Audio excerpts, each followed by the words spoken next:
for being here. Thanks for coming out and covering us earlier at practice, and then obviously being here to visit with our guys. Right in the heart of week 3, right? This is where the rubber hits the road, so to speak, at training camp. And I thought the guys came out ready to go today. We had a lot of live situations after you guys left. You know, I don't necessarily do a scrimmage per se. We do just a bunch of controlled move the ball scrimmages. Really between now and game week. So that started last Thursday, and it's pretty much every single day. So today, and then working situational football into it. So a bunch of live periods today. The guys, I thought, handled it really well. They're carrying their pads very well, and we're working hard to improve. And you know, what I like the most part is their attitude and their willingness to be really good teammates. We're practicing hard, we're practicing smart, and I think we're improving. So with that, I'll love to answer any and all of your questions, please. Just to clarify, you guys aren't doing a scrimmage then between now and yeah, we'll go to the stadium Thursday, and we'll do live periods that I think if you guys were there, you'd look at it probably like a scrimmage. But I think scrimmages as a player are really easy. Like the one guys kind of get 4 or 5 reps, maybe 10, then they're out. I'd rather practice and then do some controlled live stuff where we can put some situational football. It's typically how I've done it leading up to the opener. Do you do a dress rehearsal kind of mock game? Yeah, we'll do a mock game some point late in this week. Yeah, absolutely. We got a lot going on this week. Very busy week as far as those type of little things. Yeah, from a structural standpoint. How about the change when you put the pads on? Was it, you say Thursday last week was first day, right? I thought it was. Thursday. Yeah, I think it was Thursday. Yeah, that's right. Changing the. Yeah, yeah. I mean, everybody gets a little bit. Their blood boils a little hotter when the full pads come on, and doing some really smart, controlled live drills, and the guys have handled it really, really well. What do you want to reinforce there, right? Obviously, it starts from the ground up. How we handle our feet on contact. How our eyes are. We ball in our necks, eyes are up, seeing everything we hit. Teaching the right fundamentals, the ABCs, and 1, 2, 3s of taking on contact and then creating contact. Beyond blocking and block destruction, and then ball security and ball disruption are a big part of how you work into those drills. And as you guys have seen, as you come out every day, we're doing that period 1 right away of individuals, ball security and ball disruption. But then when you put the physicality into it, And I know it's compound. I'm sorry, I You're know fine. it's a process. Are you starting to see this team become a team every day? Yeah, I really think that started in earnest. Somewhere in the middle of winter workouts, when the guys really kind of like, okay, I know who you are, I think. And then spring ball, it was like, yeah, we know who each other is. And then that carried over into the summer. And again, the feedback I've gotten from the guys is that they liked going into Case Hall. They liked spending the time together. They liked the commute for sure, but they like that. And, it'll be something that I anticipate that I'll continue as we move forward. Seeing guys hit each other, I wonder, like, when you think back to when you were a player, did you have like a welcome to college football, welcome to the Big Ten kind of moment that you went through as a player? No. Well, we did 3-a-days, that's like against every rule and law in the world now, because we'd all die if we practiced more than once according to the NCAA. So obviously not a lot of football players in Indianapolis in the hierarchy there. So, my first play in college football, I think it was like 1st and goal against Boston College, and I got trucked. I was just so happy to fit it right. They scored a touchdown, and I ran off the field with a big smile on my face and absolutely got my tail whipped on tape the next day. It was not very good, but it was awesome. I was fired up to be out there. How do All you? the different, the 3 days, as you say, or the 2 days for sure in the last decades, do you find that there was greater value in that? I mean, obviously there's maybe a little more risk, but then guys have different kind of calluses for hits. Like, It's a really good question. I just think the difference back then is we were having this thing called summer jobs. I don't know if you guys have heard of it. They don't do that anymore. They're playing football all summer. So we still have this antiquated rule called an acclimatization where we have to go helmet. Like, we should be going helmets in the summer. Like, there's an easy solution. The last week we should be helmets leading into training camp so we can go play football.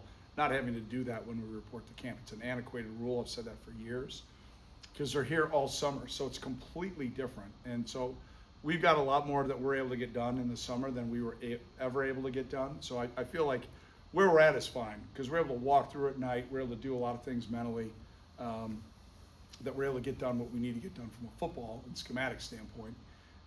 But the guys, like I said, when we reported, Coach Welsh, these guys came back in great shape. I mean, we were ready to go. we've hit the ground running, and the guys have done a great job. Is there anybody who's surprised you this far, or anybody that maybe isn't a household name that you think we'll know about in a few weeks? Yeah, even if there were, I'm not going to tell you because Toledo's watching this too, so I'm smarter than I look. There's just the whole team is completely different than it was in spring ball. That's all I would say. We're completely different. It's a much more, I think, cohesive group. I think they've definitely bonded together, and we're starting to create a brotherhood. And then, we're not there yet. We'll be there probably by some point, middle of next week, where we start to really solidify a 2 deep and O&D.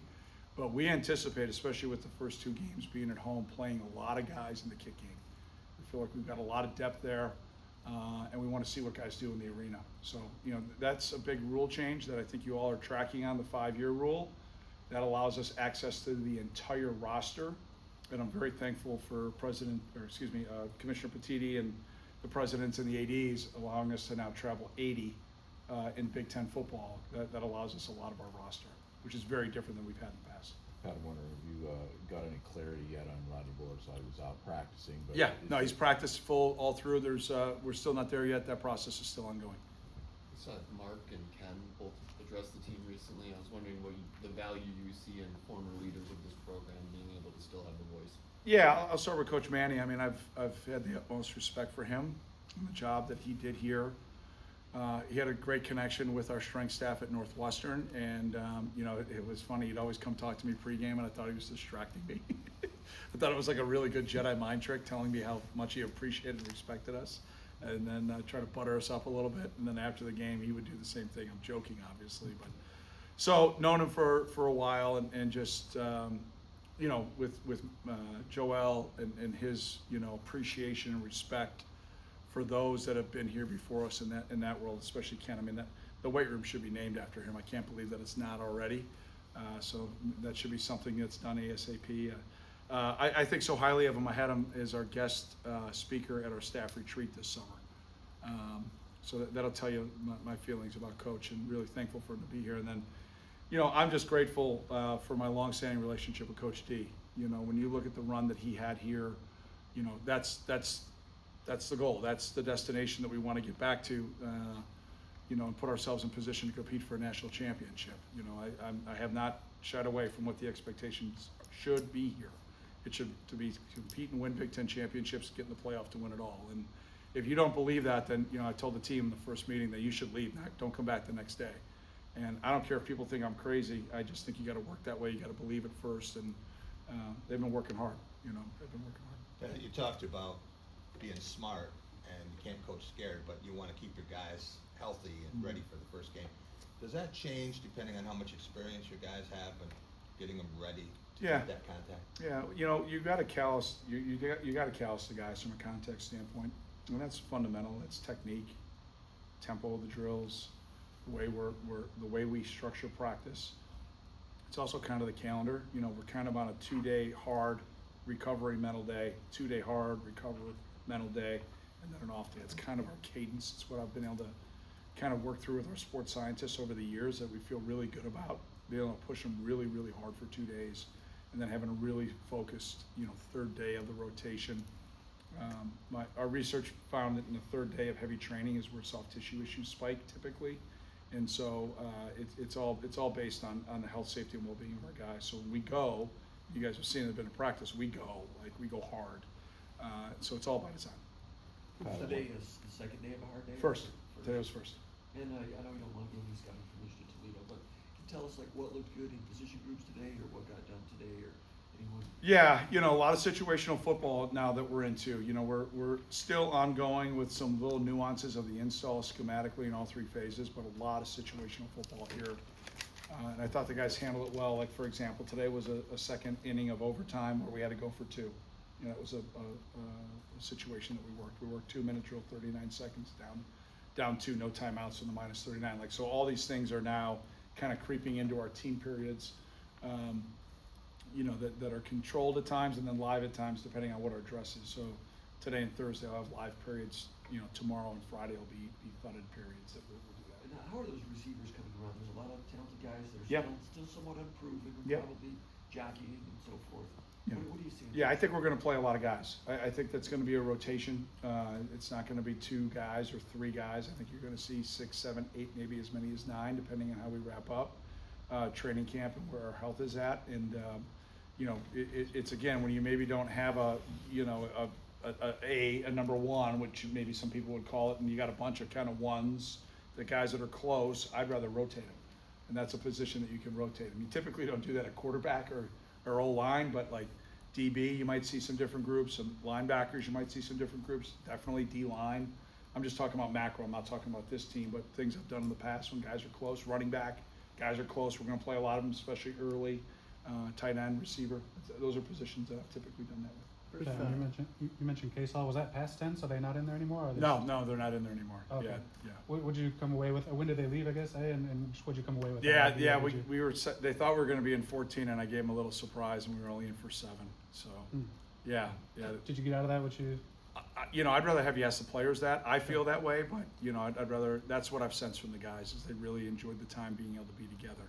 So it's just that first 7 nights. Yeah. Okay. For this year, Gotcha. it's going to be all 14 next year.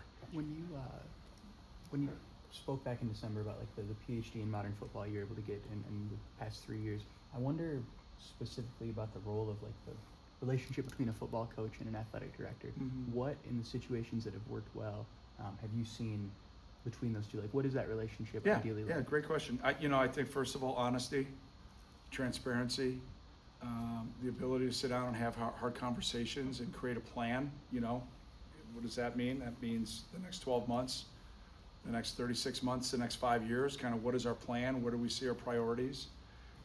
It's my job to help that person be better, and whatever that means. You know, however they need me is what I'm going to do. It's just like my assistant coaches to me. You know, we have very honest, transparent conversations, and they're there to help me be the best head coach I can be. I'm here to take things off the AD's plate and make him be or she be the best AD possible. So that's how I've always approached it, you know, and so that's the way our guys carry themselves all the time, the way we run the program. And then, you know, obviously, you know, our relationship is just going to be built on honesty and transparency and kind of working through one situation at a time. You mentioned in Chicago that you were basically thinking it would be about a year before getting up to speed and on page with the new athletic director. Do you still kind of feel that way, or do you feel it can be accelerated if that job is filled in the next few days or hours? Oh yeah, I mean, it definitely can be accelerated. I get a little busy with this thing called season here coming up pretty soon. So a lot will be on their plate. Well, I'm sure whoever it is, like Jay and I and John, we're meeting once a week, and I'm assuming that was something that I've always done, and I requested actually when I was at Northwestern with Jim Phillips, is I wanted to have at least one meeting a week in season, you know, and if not more, depending on their schedule. Usually they're pretty busy, but I wanted to make sure they knew where we were at, where we were going, and how we were going to do it. And so I just believe in, like I said now 3 times, just being honest and being transparent, and I think that builds trust, and then you can just have alignment between myself, that position, the president's office, and then our key donors and trustees. Normally, the AD hires the coach. Involved in hiring the AD, and do you want to be involved in that process? Yeah, I just believe in the direction here. I said that pretty clearly. You know, I was disappointed to see Jay leave because obviously I was excited to work with him. He's, you know, the catalyst of the reason why I was here. And so, you know, when those things happen, you know, you talk to the people around the program and around the school. And, you know, when Kevin made the decision, you know, President Guskowitz made the decision to come back, it was a huge let's go. And so I trust and believe in that leadership. I know he'll, and the people that he's put together to select our next athletic director will make the right decision, but I couldn't be more excited about the direction of the athletic department in the university. With some of the court stuff and this injunction or whatever, we've seen some programs go after 5th-year guys that they thought had left the program or coming back for next year. Is that something you guys looked at all or considered or did not? 365 days a year, we're always looking to make our roster better, whatever that means. This is a really unique, nuanced situation. As I sit here today, there's nothing for me to say one way or the other with that. We're always looking though, but it's kind of a unicorn, someone who left here, went in the portal. You know, I would say right now, as I stand here today, there's nothing on the horizon, but we're definitely always looking to improve the roster. Just deep into, you know, your camp or other camps around, what would that maybe do in terms of the chemistry you try and build to even bring someone in new at this point that you maybe didn't have Yeah, on the radar? yeah, that's a unique, yeah, it would be a unique situation. You know, I think it would take a handful of weeks to get somebody up to speed. I mean, if Aaron Donald wants to come, we'll take him on the D line. I mean, let me just be very clear. You know, we'll take him. I mean, you get a guy up to speed schematically, the relationships will probably be slower to go. And then they've got to earn a role if that were to be the case. You know, it wouldn't be that we're bringing you in and you're starting or you're in the rotation. It would be the other way around. You'd start learning, growing, figuring things out, and then, you know, probably a month and a half would be realistic unless the guy has been in a pro training camp and has been practicing. That would be a different situation. I would think there's the other end of that too, that you worry about the guys that have been here and, you know, how Yeah, does that affect guys that for are sure. non- Yeah. I mean, well, first of all, that's part of my job too, is not bringing any knuckleheads here. So I would have to be very clear to the guy that I was bringing in, like, here is what you're coming into, here's the expectation, here's what you can expect, and then we'd roll the ball out and go see what happens. And the way our guys have treated everybody that's coming in the program have been with open arms, and they want to win.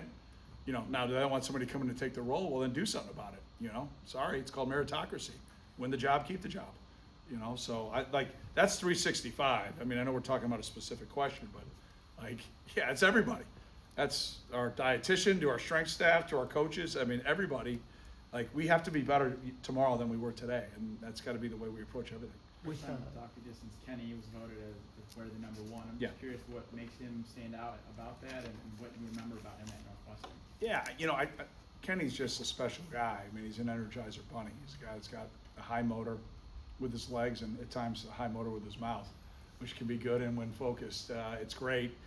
When it's not, there's a South Park that you can figure out what he would be called. So I love him. I'm biased though. I'm totally biased. I loved him out of high school. You know, he's found a great niche in our defense, and I think the guys respect the heck out of the way he works, the way he leads, and the way he carries himself, not some of the time, all the time. And there's a consistency there.